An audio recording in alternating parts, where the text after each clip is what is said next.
All right, here we are on this unplanned episode of the DYNA featuring Hasbro PostCon. I'm here with Mr. Rich Rose. Hey, everyone. Yeah, we're just here at our homes. Like, you're at home and I'm at my home. I was going to say we're just here chilling in our pajamas, and that would have sounded suspicious. Yeah, a little sus. But you're at your home, I'm at my home, and we just wanted to talk about what happened yesterday. So today is October 23rd, 2021, and we're just going to go over the Power Ranger stuff. I want to talk about Transformers, but you don't do Transformers, right? I dabble. Yeah. Yeah, we're just going to focus on the Power Rangers. And okay. Yeah, so let's start with, you know what, I was complaining that there wasn't a Dino Fury Lightning Collection figure, and now we got one. Boom, yeah, Red Ranger. Right. It looks like they used some of the sculpting from the, it almost looks similar to the basic figure. Yeah, it doesn't, there's something does look a little familiar from it on that one, for sure. You're talking about the 6-inch ones? Yeah, the one. Well, the only Dino Fury figures that are right. That 5-pack is actually on Amazon. It looks really clean. I kind of like it. So next up we have Dino Charge Pink. We got a solo cog figure, and I was waiting forever for a Wild Force Ranger, and now we got one. Yeah. They definitely did a pretty large drop yesterday. Yeah, that seems like they were holding back everything from Power Ranger Day. But even so, still, I mean, Hasbro makes toys. So if you do a toy drop, I mean, that's what's expected. Right. So, like, and they have a lot of licenses under their belt. So, to be launching all those things for all the different franchises all at once, that's a lot to kind of put together logistically. Yeah. And I don't want to go into the production of how it's so internal and corporate. It just feels so cold and artificial. And you get a little bit of, I think the fans can feel that during the PulseCon and these live videos that they do. Yeah. They just seem a little, I don't know. It's like kind of like their mom and dad is watching, from the sidelines. Yeah. And I appreciate that the fan, that the creators of these, the actual worker bees, are fans, and that they, really, you can tell like they really have a love for it, but they just don't have the, I don't know how to say showmanship. They don't have the production value or the people skills to really to host these things. Yeah, to hype it up, because it's just like, hey, there it is. Here's a new toy, and And the format they're doing it, I understand with the times that are happening right now, that the way that they host these shows is everyone's kind of in their own place, but when you start doing it live, people are talking over each other. People are making faces. You can just tell nobody knows what the hell's going on. No one, and then you have a delay, especially when they're on camera, doing the web camera. So there's like a delay. So somebody will say something, and there'll be like a 2-second delay. Right. Yeah, it's a little funky. So I know that they've really been kind of like, it may not seem like they've been working at it, from our point of view, from the fans' point of view, just viewing it. But you can tell that they've tried to make things better by having like, that really cool, like, geometric kind of table with the lights and the two hosts talking about things and kind of going, over what was just launched. Kind of like a newsroom or a newscaster does. Yeah. But it just seems a little odd to me. I don't know why. Yeah. We're barely like an episode and a half in, and all we're doing is just talking shit. Yeah. Like we could do it better. We ain't got no money. I understand where they're coming from, but I mean, I didn't hate it, but I just feel like a couple of them that were cringeworthy. Yeah, I just feel like you got so much money behind you, and that's the best you got. Right. Yeah. But I don't know. They ain't never gonna have me on their post-con waving on the camera. Yeah, this guy curses too much. Well, then they do that wide shot of all the super fans in the background, and that's just like, I don't know. Freaking Joe. I always look at Joe. My homeboy from Illuminati. He's plugging his show on their show. He has an Illuminati T-shirt on. Illuminati.com. I was like, look at you. You ain't slick, boy. I see ya. You gotta get it in when you can. It's an interesting take to where they're doing things. I just hope that when conventions come back around, they really kind of make up for it. Yeah. In person, they go all out, but I mean, right. Everyone's trying to figure out this social distancing. Right. All right. So, Pudgy Pig. Yeah, this is the second one that we've gotten. Yo, so I made the decision to only do Mighty Morphin through Super 7 because it's perfect in every way. Okay. But this Pudgy Pig figure is like, I want to wait for Super 7, but then at the same time I want this one because he's my boy. I mean, I understand, and I think it's just odd for them to be throwing licenses out to, Super 7 to do the same thing that they're trying to do. It's just, it almost seems like, a competing market. But the Super 7 stuff, to me, has a very satin feel to it. The plastic looks very, satiny and almost animated-like, or maybe that's just... the whole thing they're going for is this looks like the toy you had from the 90s, but a little bit better. Right. Yeah, so it definitely it hits a certain type of, I think, collector, like you said. Like it does look a little like more finished. I think there's a little bit more attention to detail. Mm-hmm. But for some reason, it to me, it strikes me as a little cartoony. I don't know if that's the right word to use, but it looks like different. It looks like an action figure from the 90s as opposed to the Lightning collection, which it looks like they jumped off the TV screen. Right. Yeah. So I think I can see both. A part of me really wants to collect, all the figures for whatever reason. Like especially all the monsters that you love and remember from the Mighty Morphin seasons. Yeah. And I think that Hasbro's doing a great job on the monsters. I just don't have room for them. I ain't got no room either. I'm like, damn it. I was messing around on Twitter and I seen this the Diaclone reboot Battle Convoy. Mm-hmm. Battle Convoy V Max, and he has like a power up mode. And I'm like, well. Well, I ain't got no room for it, but I want it. Yeah, and it does it, and as an adult, and I feel like you're I wouldn't say you're a minimalist, but I feel like your attention to detail is pretty high. Mm-hmm, your standards are pretty high. Yes. The way that you present the things that you have or the things that you're going to get is high. So the Lightning collection kind of throws a little like wrench in the plan for that because there's so many pieces and it's not consistent. Like some figures look excellent and others just look not as good. Yeah, now the Finster figure from yes. Hasbro, I was kind of blown away by. I was like, what? Yeah, I thought that looked really good, and it almost made me want to pick it up. But again, you get one of them, you're gonna have to get Squat and Babu, and then one of them's gonna have a crooked eye. And that's a deep rabbit hole. Yeah. And then next we have TJ on his Galaxy Glider. They have the space symbol wrong in there. It's a big old X instead of the Mega Ranger M. I noticed that. I think these are again hopefully prototype images. I could be wrong on that. I think it's great. I don't think it really looks like him. I mean, none of these look like who they're supposed to look like, really. Yeah, it's a little. It's funny, man. Some of them they really get the look. Yeah. Other ones they don't.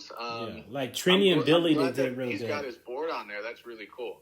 What was that? I was talking over you. I'm sorry. Sorry, I think that it's really cool that he has this board in there included. Yeah, the Galaxy Glider.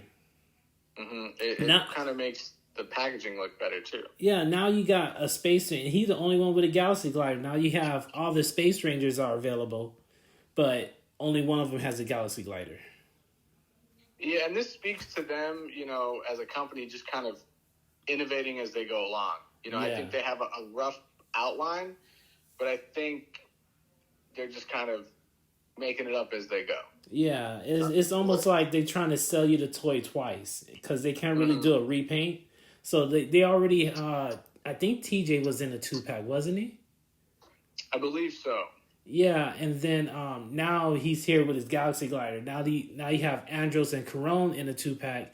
Now they're gonna throw out Andros with more accessories, and then his Galaxy Glider. So you gotta buy it again. Right. They keep doing that. And that's really why they're in the game, to do, multi-colors. That's why we got that cell shade pink. Yeah. They know what they're doing at the end of the day. Yeah. And what else? We have Piranha's Head and... Now, real quick on him, I love that monster. As a kid, I think that was one of the only monster figures I had from Bandai. And I remember distinctively being in love with the shape, the sculpt, and the paint on that figure. And then this one comes out, and it looks like an Easter egg. Like it looks a little like something's pastel, missing. Yeah, very like watercolored. It's like they didn't even use references from any of the the show to paint it. Yeah, I believe eyes are very important, and sometimes they miss out on them. Like with King Sphinx, even the Super 7 King Sphinx has red eyes, and King Sphinx doesn't have red eyes. Right. And then this Piranha's Head, he just have these blank, kind of dark red eyes, and they kind of left his fish eyes out. He looks like those Power Ranger ice cream popsicles that you used to get from with the gumball eyes. Yeah. That's the first thing I thought when I seen it. We're barely being positive about anything, but it's about to get positive. I promise. That's all. You have those Megazord things. They're whatever. Those what are they called? Megazord figures. I forget the actual brand name. You're talking about the VHS box tape ones. Yeah, and then they a little gripe here. This is a legitimate gripe. So they revealed the Donna Fury Red Ranger's new vehicle for season 2. Yes. So on Twitter, the toy of this was floating around, and this happened in Beast Morphers as well. The toy doesn't look like what's presented in the show.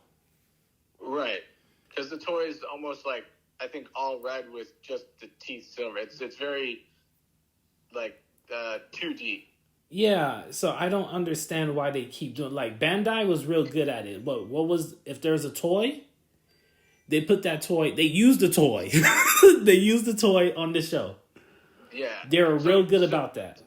The Zord remote thing for the Lion Zord in Beast Morphers looked nothing like it did in the show, and this bike doesn't look like anything. And the toys don't operate like they do in the show. Nothing. Yeah, that's the biggest thing I've noticed. That's why the new Zords don't really appeal to me. That Lego system they're trying to implement. I mean that was in U Soldier, so that's just a carryover. Right, but they've dumbed it down, I think, a little bit for the toys. Yeah, just a little bit. Yeah. But honestly though, this is the first American Megazord that's better than the Japanese one. Right. This motherfucker can pose. Right. I think it's great. But you got to remember, like, from, the way they design these, the more color you add, the more expensive it is. The more moving parts you add, the more expensive, And I just feel like you've got a lot of single colored plastic pieces, from them. There's no variation. And you got to remember that when Bandai had the contract for the toys, they would design the toys and then send the toys to the TV show and say, this is what it needs to look like. And they would design the physical bikes and the physical, vehicles based on the toys. So that's what was leading it. So that's, I think, why we have this disconnect, whereas Hasbro's doing it reverse. They're digitally designing these things in CGI and then telling somebody, okay, you need to make a toy and then dumb it down. We can replicate this in a toy for any sort of a cheap cost. Mm-hmm. So that's why we get these chunks of just solid color plastic. And it's kind of sad when you think about it, but yeah, I mean, I don't know. Hopefully they'll figure it out, because I mean that's the whole point why I like the role playing toys, is to play along with the show. Like if I can't morph along with this is Corey Gibson when he was young, Mm-hmm. Like if I can't play along with the characters on the show, my device is doing something completely different from what's happening on TV. It's just like it's kind of takes you out of the moment, right? Because you look at the '93 morpher and you press the button, it makes a sound, and then there you go. It's morphin'. It's morphin' time. Yeah, I think as fans of this franchise, we were really kind of given a lot as kids. With those morphers, the blade blasters, that whole set. Mm-hmm. It was given a lot. And then you look at like the Ninja Turtle figures that we got a couple years prior that were just kind of and there was really no, cosplay items or anything like that. The Turtle Con, really, and maybe weapons. Yeah, I mean, we really didn't get nothing, but Power Rangers really delivered, and I think that's what I miss about Bandai, is that their attention to detail and attention to feel was really good. Yeah, because like I have the Lightning Dragon Dagger. It looks nice, but it feels like a toy. And then the Legacy Dragon Dagger feels like a weapon, and it's pretty. Are you talking about the Legacy? Yeah. Yeah. The Legacy was, that whole line, man, I'm still like kind of blown away. The last piece I was able to pick up from that line was the Gold Ranger staff, and that was like, I mean, I have that almost seems like wall. a dream, like we shouldn't even have had that. Yeah, I mean, Saba was impeccable. I'm almost like, I'm sure there was some plans to have like the Black Rangers, battle axe. I would have lost my damn mind. I think I'm sure that was on the docket to make. The Power Sword we got, I definitely was able to pick up a couple of those. You have a couple of those? During that Target snafu that they had going on. hey man, I need to buy one. I didn't know if it was going to happen, and the order went through, and I was like, this is pretty crazy. But I will say that compared to Saba, like, yeah, Saba is real good too. The Power Sword is on the bottom as far as quality level goes. Compared to Saba, the dagger, or the green or the dragon. The thing is about Saba, like, you can't swing it because the sword is made in two pieces. Right. Because if you swing it, it feels like it's just gonna snap at the handle. Yeah. Yeah, but I mean, his moving mouth and everything. I just don't think that we're gonna see anything like that ever from Hasbro. And if we do, it's gonna feel like and look like the Lightning Dagger. It's gonna look kind of cool, but it's gonna feel like it's gonna feel like a toy. Cool. Yeah. So it looks like they're stepping on your boy's turf with this Lord Zedd helmet. I did notice that. You know what? I will say that JC from Hencheval has handled it very honorably. He's posted photos, saying like this compared to his, and how it's made symmetrically and all this good stuff, and it's based on the new Lord Zedd design and where to get it. But yeah, I mean, JC did it first. This is based off the new one? This is based off the Zedd that they brought back. And he has like a slightly different shaped of a... Yeah, it looks the same, but it's different. It's just slightly different, just a little bit. And the fact that they did that, I mean, that is nowhere... I mean, JC does make some, interesting and obscure, I think, pieces, that nobody would really kind of consider. And I kind of admire him for that. So when he actually finished those Lord Zedd helmets in my apartment like hours before PMC.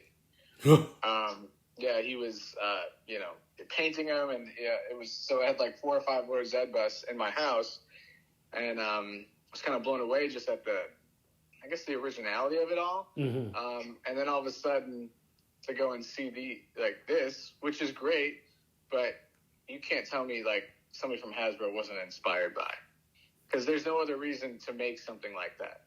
This just doesn't make sense. Yeah, like I'm still surprised we don't have a Green Ranger helmet by now. Hasbro stayed on green and white. Not Hasbro, I mean Bandai.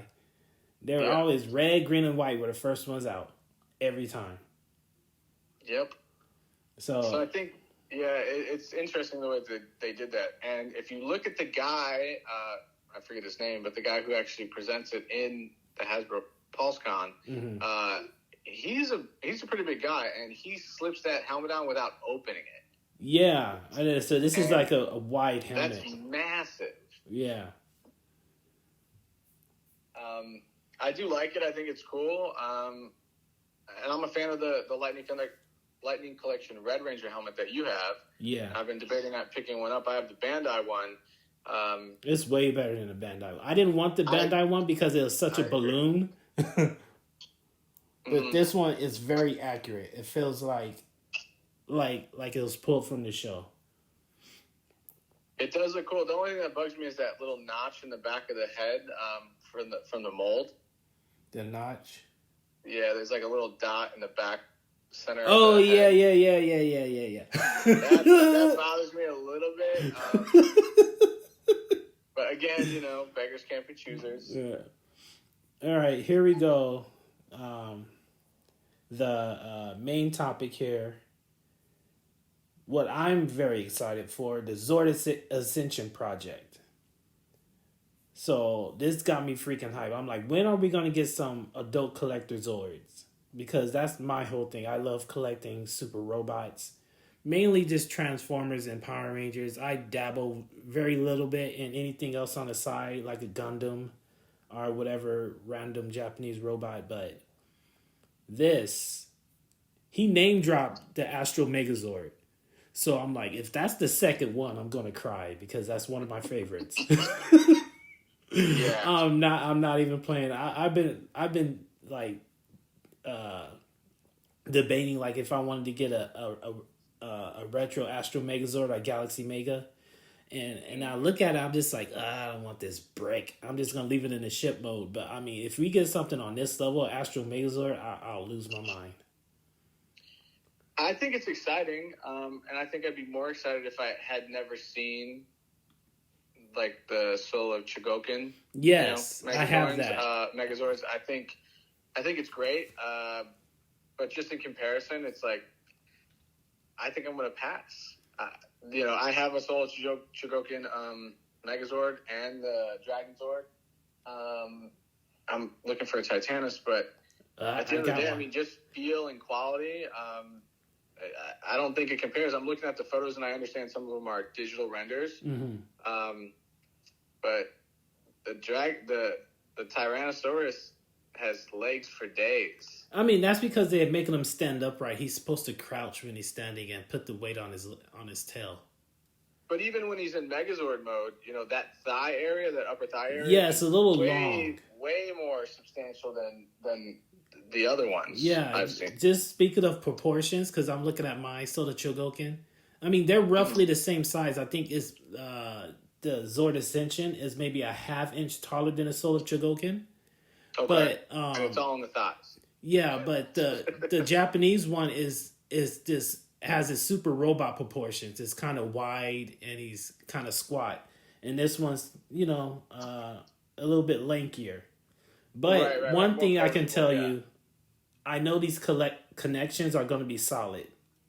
Right. Just from... No, I'm excited for it. I think it's going to be really cool. I just, like I said, if I hadn't seen them, I'd be fine. Same thing with, just a quick side note, is those 1/6 Mighty Morphin Power Ranger figures from Ace Toys. Those came out like a year or two ago. Those were amazing. I was like, those are so great. And then the 3-0 ones came out, and I was like, Ace Toys who? So when you're exposed to something and that's all you got, you're kind of happy with it, and then all of a sudden you're like, well, what's that? Yeah, I mean the detail. This is different enough to make me want to have it. Like it's more of an updated modern version. The only thing that bothers me, well, there are two things: that he's just got lanky legs, and then that no one ever does a shield accessory. They always just use the Zord head from the mammoth as a shield, as opposed to making a separate accessory that's a little bit longer and flat like it is on the show. Right. Yeah, I'm just like, give us a proper mammoth shield. That's not just the head of the Zord. And real quick note on the chest, the pterodactyl. I mean, this honeycomb futuristic solar panel, print that they're doing. That's taking some stylistic liberties. Yeah, I mean, I'm okay with it. I don't hate it. You can't do all this gribbly design stuff on certain Zords because they're more like the Thunder Megazord is more regal. So you can't go and have all those gribbly bits on the Thunder Megazord because then it'll look too technical. You get what I mean? Right. Yeah. So I just hope they decide wisely on how much detail they put in future Zords. Right. But I mean, I'm down. I'm down with it. Well, I'm excited. I'm excited about it, really. Right. When he introduced, when he had the Zord model and he said, we have other hands and stuff that go with it. Yes. Remember when he showed the hand and it was like this very widely almost anime opened hand? Yeah. And that reminds me of the Megazord that came out. I think it debuted in Hong Kong. Which one was it? There was one, and it's by a different company, but it feels very animated. And the hands were very much like that really like fingers back open cartoon style. Mm-hmm. So I think this is really, they talk about the source material and how they went back to Sentai books. I mean, if you did, nobody paid attention. Like, some of these things aren't as they should be. Yeah, they would have noticed that he wore a leather glove half the time. Yeah, so it's very weird that they're saying that this is the truest of the true. It's the truest. They kept referring to the scale, which is I'm sure which is Gundam scale, Gundam model scale. That's a big thing. And then when he introduced the little like 1/44 scale, like little like mini Rangers, like a toy. Yeah. Mm-hmm. He even said, it's close to 1/44 scale, but due to manufacturing issues, it's like, why would you bring that up? I mean, I don't know. I mean, it's still, the scale that I'm worried about is between the other Zords. Mm-hmm. That's the scale that I'm thinking about. I don't care if this stands the same size next to a Gundam or a Transformer or any other super robot. I don't care. It's still a big ass toy robot, regardless. Right. So I'm not worried about like how small a Ranger is compared to this is how big a Megazord is to a real human. Like, I don't care. Right. It doesn't matter to me. I just feel like all these extras, it doesn't matter. It's like focus on the physical thing that you're making, and then we don't care about the extra stuff. These little checkerboard pieces, like full, colored plastic, toys. We want physical, like real, I guess we just want Bandai back. I mean, there are things Hasbro is doing better, and then there are things that Bandai did better. Like for the main line, for example, I think Bandai always did the main line better. Like DYNA Fury, those toys are almost non-existent. I see them almost never, and I can count the number of DYNA Fury toys that are out like on one hand. There aren't too many in the line. Right. Like Bandai was just making all kind of unnecessary stuff in the main line. Yeah, no, I agree. But even when they made the unnecessary stuff, it still looked polished. Yeah, it's still cool. Yeah, I even ordered. I don't know if you did, but I pre-ordered the Ninjetti figures, which I was kind of surprised to see in this PulseCon that there was no announcement for the yellow and the red Ninjetti figures, but I'm sure they'll come, in the coming weeks. I gotta interrupt you. Sorry, I got a helicopter. I kind of have an issue when people call them Ninjetti because Ninjetti was like a one-off thing in a movie, and they were called Ninja Rangers more time than they were called Ninjetti Rangers. Just to let you know. This is where we have to draw the line in the sand there. Ninja Ranger power now? How many times they said that in season 3? That was the morph call in season 3. I get it. Although one can argue that the Ninjetti suits never looked better than they did when they were in the movie. No, you know what? I liked how they looked in a TV show when you didn't see their face. Meeting if I seen one. Look, when you didn't see their face and they just looked like legit ass ninjas, those were the best. No, it didn't. But regardless, I'm glad. I'm glad that they gave us all the versions. Head replacements. There's like 3 different ones. Yeah, especially my favorite one they've ever did. Mm-hmm. I did pre-order them begrudgingly. I said that I would never buy a Lightning Collection figure unless it was Ninjetti or the Movie Rangers. Mm-hmm. And so I put my foot in my mouth. So I did pre-order them. You got. I got, yes. But what I'm upset about is the way that they are sculpting these things. They're outsourcing them to these, civilian artists who aren't directly correlated with Hasbro. They're not in-house people. They're, outsourced to very talented people. But what they're doing is they're using reference photos, and some of the reference photos that they're using aren't accurate. And they don't really tell the whole story of the suit or the shape or whatever. That's why a lot of these head sculpts are so weird, because they're basing them off of one 2D photo. Yeah. They're not pulling these actors in, who are, 40, 50 years old now and scanning their heads. They're just not doing that. They're just sculpting off of an old photo. And sometimes these photos are angled bad. They're not, they don't show lighting. Sometimes they're a little chinny. Sometimes they're a little, grinny. And that's what you end up getting forever in plastic, The thing with the Ninjetti figures is the only one they got it right on was Kimberly, the female one. Mm-hmm. Because if you look at her leg, and in all of the ninja suits, they have 3 diamonds on their shin. Mm-hmm. And for the boys, they only sculpted 2. Now I was like, this is very weird. Why is it missing the top diamond on the leg? But if you Google Ninjetti or Ninja Rangers on Google, which is what these designers did, or was what they were given to sculpt, a lot of these photos, they're angled and you don't see that top diamond on the leg. Mm. So now, due to that, and somebody not paying attention, or we're just doing a job,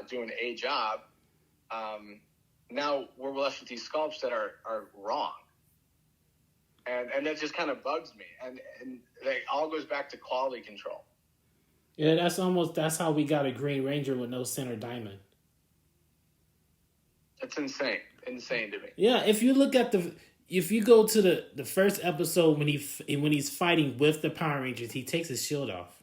He takes it off. Mm-hmm. So I wasn't down with that excuse they give. Well, sometimes we seen photos and he didn't have a diamond. I was like, no, that's bullshit. it almost, it's like giving, it's like these people are writing, these designers are writing, book reports on a book they didn't even read. Oh, that was me in school. Yeah, it was everybody, and that's fine, and I totally get that. But don't have a whole convention or a PulseCon based on this stuff, and say that this is an amazing franchise that we purchased and it's so rich in history, and not look at it. Mm. I get it. And then we get these things, these repaints and these, Dino Thunder White. You got a mail in for a new head because we messed it up. It's just.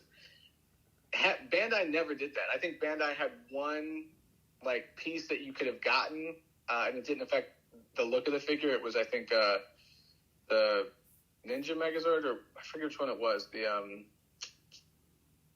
was like a piece, like a clip that you could have bought to help it stand up better. But yeah, for the Legacy Megazord. Yeah, and the weight of the Dragon Zord was too heavy, so you have to buy these pins to put into the legs or something like that. Yeah, these clips, but it didn't affect what it looked like. It was just like a stability thing.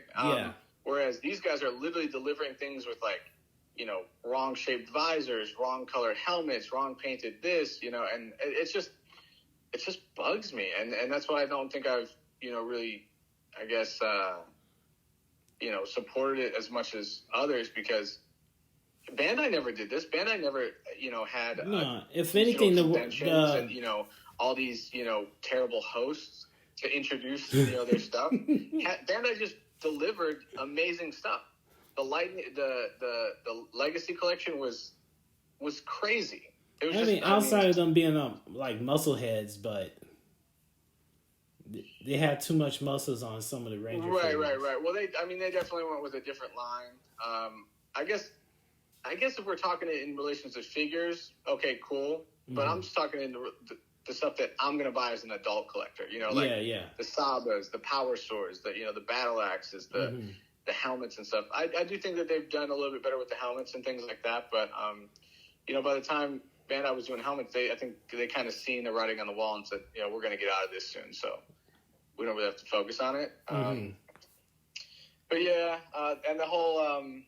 the Megazord stuff, and I don't know if you want to touch on the black and gold version. Yes. Now, this here is what I was on Twitter just reading some of these responses, and I'm just like, bro, you guys don't even understand what... They're mad that the NFT is basically a digital file that you buy, and you're the sole owner of that digital file, the original owner. So basically, you're paying way too much money for a JPEG image in a sense, but it's redeemable for actual Zord Ascension Black and Gold Megazord. So you're paying for the Megazord. So what is the problem? It's like you're pre-ordering the Megazord.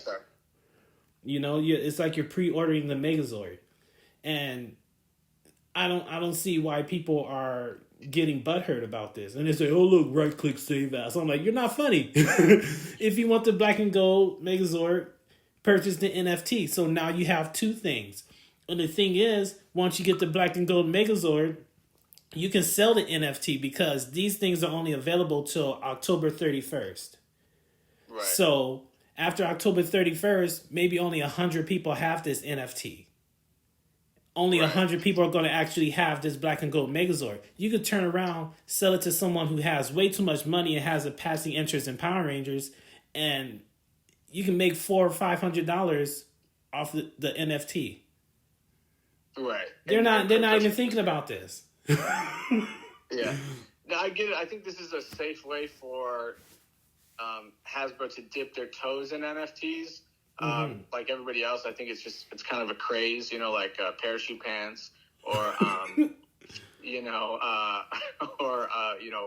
Beanie Babies. Yeah. I think it is a safe way for them as a company to dabble in it, see if it works for them. I think most educated people don't have a real grasp on NFTs, let alone man babies that are buying action figures. Look. Let me stop you real quick, because the guy who are they doing the NFTs with wax action figures? Let me stop you real quick, because the guy who are they doing the NFTs with wax items? Yes, I think it's a great way for them to dabble in it.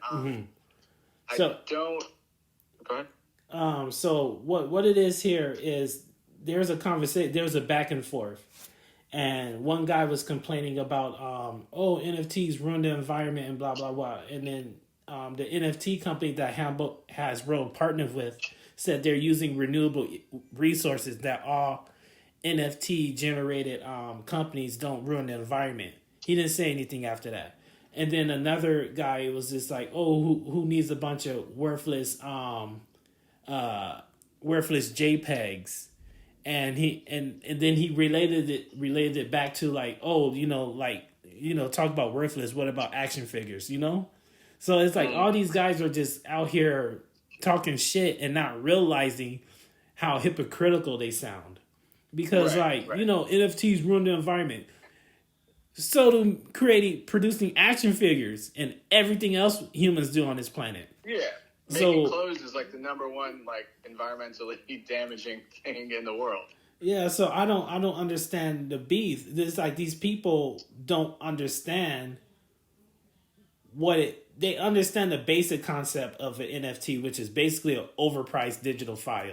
Yes, it is at its core, but it's more than that if you actually understand what NFTs and what crypto is and all that business. Because I have some digital currency. I have a little bit of something. Right. Well, and I think this is great that you and I are having this conversation, because I think you're somebody who is a little bit more knowledgeable of that digital world, and I'm somebody who's kind of like, I'm aware of it and I can understand it, but I'm also like, I'm kind of not sold on it just yet. And I think the battle that you're going to have with middle America or the average Joe is that you're going to have somebody who doesn't understand paying for something that's not tangible.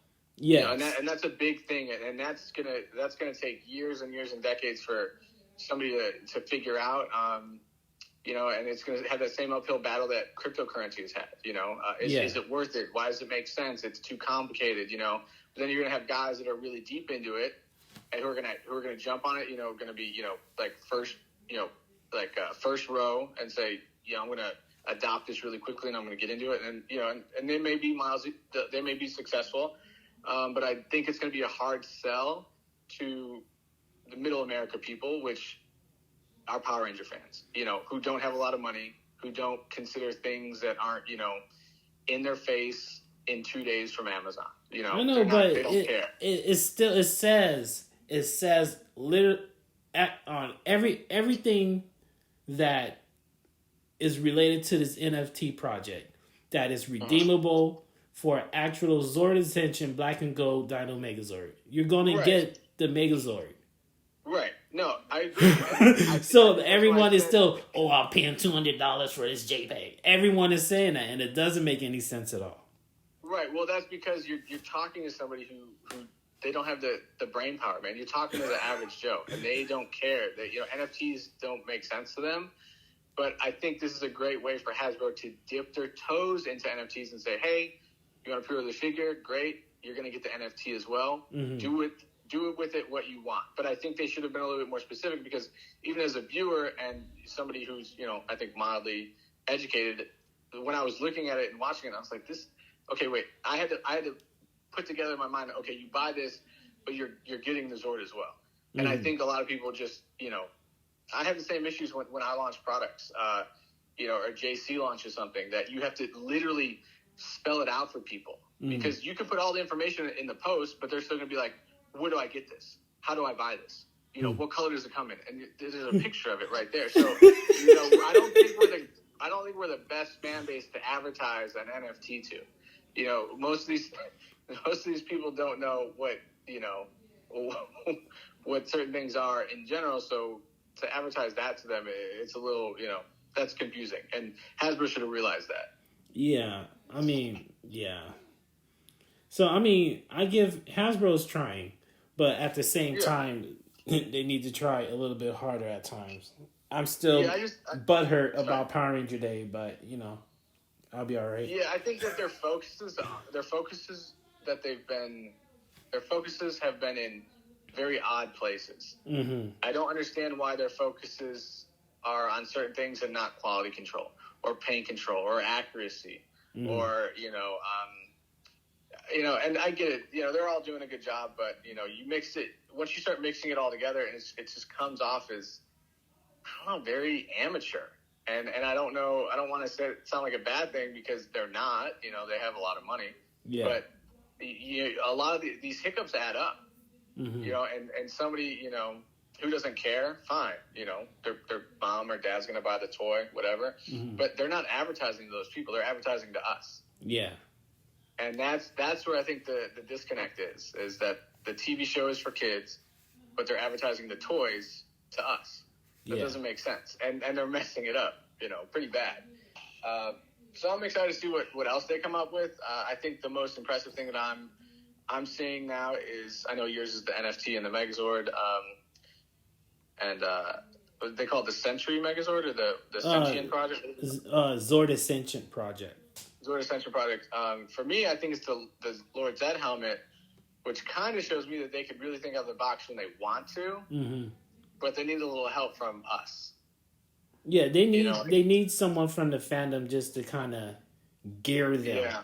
Like, hey, this is what people want. This is how this looks like. Because apparently some of them are fans, but I mean, I can walk into Walmart and someone be like, oh, nice Power Ranger shirt. I like that show growing up. You know, I mean, Tommy was my favorite character. You know, those type of people. Like, I think that's everybody at Hasbro. I agree. I mean, I watch this stuff, and I deal with it on a daily basis. I don't want to say Power Rangers is the only thing I watch because it's not, but I watch it more than I should. Well, I hate to say this, and I think a line needs to be drawn in the fandom. I think even from the early days of Ranger Board, and there was another one called Ranger Props. This is we're talking about like late 90s, early 2000s. There was always a core group of people who led the conversation, who led the innovation. And JC was one of them. There was a handful of other people, and I think if we want to get technical about things, I mean, those are the real professionals. And it sounds dumb to say that there can be a professional Power Ranger person or professional whatever, but I mean, there's millions and whole generations of fans, like you said. Oh, I like your shirt. Oh, I love Power Rangers. Oh, it's so cool. But at the end of the day, man, it's like people like you, myself, JC. There's a whole a couple handfuls of people that are truly serious. Professionals. I mean, they know everything, the ins and outs of it, and then those are the people they should be hiring. I mean, if JC had, if not even hiring us, just as a consultant.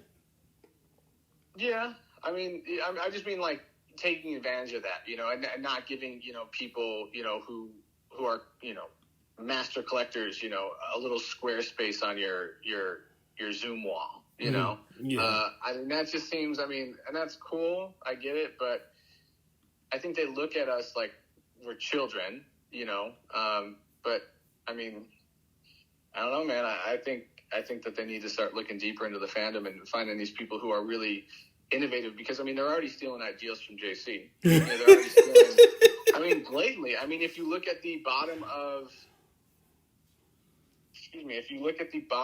the Lightning Dragon Dagger, there is a dragon coin symbol on there that JC conceptualized and made.